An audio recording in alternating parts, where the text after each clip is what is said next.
Halo semua, aku Cemongpedia. Di video kali ini aku akan menceritakan alur dari film While She Was Out. Sebelum kita masuk ke alur ceritanya, cobalah agak ditekan dulu tombol subscribe itu, biar makin semangat aku buat video. Dan yang paling penting sehat-sehat buat kalian semua ya Wak. Oke, langsung aja kita gas ke ceritanya. Scene diawali dengan sebuah mobil yang dikendarai oleh seorang pria. Terlihat bahwa pria itu baru saja tiba di rumahnya. Lalu ia pun memanggil sang istri yang bernama Della. Tapi bukannya menyapa, si suami langsung marah-marah karena rumah ini seperti kapal pecah. Ia tak peduli mau semua itu disebabkan oleh anak-anaknya atau tidak. Namun yang jelas Della pun langsung diancam untuk segera beberes. Hebatnya ancaman itu benar-benar terlihat oleh anak-anak mereka. Nah, dari sinilah kita tahu bahwa Della sudah merasa lelah dalam berumah tangga. Anak-anaknya pun mengerti bahwa ayah mereka tidaklah sebaik itu. Kemudian Della pun berkata bahwa ia akan pergi sebentar untuk membeli kertas kado. Di luar sana di mana sebelum pergi, Della masih menyempatkan diri untuk menyiapkan roti beserta susu. Sayangnya kepergian Della kali ini tidak ditemani oleh keluarganya. Dan sepanjang perjalanan semuanya sebenarnya berjalan baik-baik saja. Meski terlihat dengan jelas bahwa situasi jalan benar-benar sepi, mengingat orang-orang sedang sibuk untuk menyiapkan kado di hari Natal. Ketika tiba di pusat kota, barulah aktivitas manusia mulai terlihat. Di samping itu, Della terus-terusan mengabaikan segala undangan dari temannya, baik itu undangan makan malam maupun undangan pergi bersama. Tak lama tibalah ia di sebuah supermarket yang selalu diandalkan oleh para warga. Namun malam ini supermarket itu benar-benar padat dan Della sendiri sangatlah sulit untuk mendapatkan parkir. Bahkan saking sulitnya, para petugas sudahlah kewalahan serta menyarankan untuk segera pulang. Karena wajar saja banyak pengunjung yang protes serta bertengkar dengan pengunjung lain. Ya, sekalinya ada celah, pengunjung yang datang malah nggak tahu diri dan juga parkir sembarangan. Sampai pada akhirnya setelah berdiri selama setengah jam, Della pun berhasil parkir. Tapi sebelum masuk, ia sengaja menuliskan kata-kata mutiara bagi si pengendara yang tidak tahu diri. Dan kertas yang sudah ditulis pun langsung ditempel ke mobil tersebut. Pada fase ini isi kepala Della hanyalah terdiri dari emosi. Belum saja masalah rumah tangga selesai, kemumutannya pun harus ditambah lagi dengan suasana di dalam supermarket. Di dalam tempat itu, Della sengaja berkeliling terlebih dahulu. Lalu pergilah Della ke Starbucks terdekat dengan harapan seluruh kemumutannya bisa mereda. Seiring terminumnya segelas kopi, tak lama Della mulai dihampiri oleh seorang wanita yang ternyata wanita itu adalah ibu-ibu arisan yang sering terlihat di dalam sekolah. Namun ia datang tak seorang diri. Wanita ini ditemani oleh sang suami yang sudah jelas Della langsung merasa iri. Kemudian pergilah Della untuk menuntaskan tujuan utamanya, yaitu membeli kertas kado. Selesai memilih, Della pun harus kelabakan setelah kartu ATM yang ia bawa terlihat bermasalah. Pokoknya entah kenapa hari ini ia mendapati banyak masalah. Yang mana ketika keluar dari supermarket, masa paling gawat pun mulai terjadi. Saat kembali, kertas yang ia tempel tak terlihat lagi meskipun mobil itu masih terparkir. Tak lama datanglah sebuah mobil yang sengaja parkir di belakangnya. Mobil tersebut pun dikendarai oleh 4 orang pria yang mengaku memiliki senjata. Gak main-main, keempat pemuda itu pun meminta Della untuk melayani mereka. Karena diketahui Della sudah dianggap cari gara-gara setelah menempel sebuah kertas di salah satu mobil mereka. Tapi di sini seorang sheriff pun tiba-tiba datang. Ia menegur para pemuda itu untuk segera meninggalkan Della seorang diri. Sayangnya sang pemimpin yang bernama Chucky merasa tidak senang. Dan saat itu jugalah si sheriff langsung dibuat tewas secara brutal. Alhasil tak ada cara lain bagi Della selain kabur secepat mungkin. Asli si Chucky ini seperti mabuk jamur. Teman-temannya udah panik setengah mati, tapi ia tetap nyantai sembari bersemangat untuk mengincar Della. Pada situasi ini gak ada satupun orang yang bisa diharap. Jalanan benar-benar sepi, yang mau tak mau Della terus berusaha untuk mencari bantuan. Dan akibat kepanikan berlebih, mobil yang dikendarai Della pun harus oleng secara mendadak. Sudah jelas pelariannya harus dilanjutkan tanpa menggunakan mobil. Dan sembari memutar otak, Della pun sengaja membawa kotak perkakas demi berjaga-jaga. Apalagi keempat remaja itu benar-benar keinginan untuk berbuat bejat. Tak ada yang menyangka bahwa perkara parkiran akan berujung seperti ini.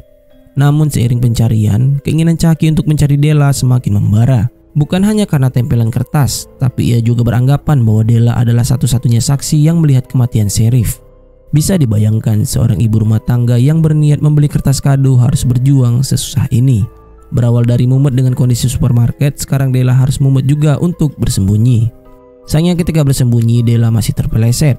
Suara yang terdengar pun sangatlah keras, sampai-sampai keempat remaja itu begitu bersemangat. Dan setelah terjebak oleh situasi, keberadaan Della pun mulai ditemukan. Namun sial, terdapat satu hal lagi yang membuat masalah semakin rumit, yang mana dompet milik Della udah ketinggalan di dalam mobil dan keempat remaja itu mulai mengetahui identitasnya. Lalu disuruhlah Della untuk membuka kotak perkakas yang ia bawa, dan saat itu juga perlawanan langsung dilakukan.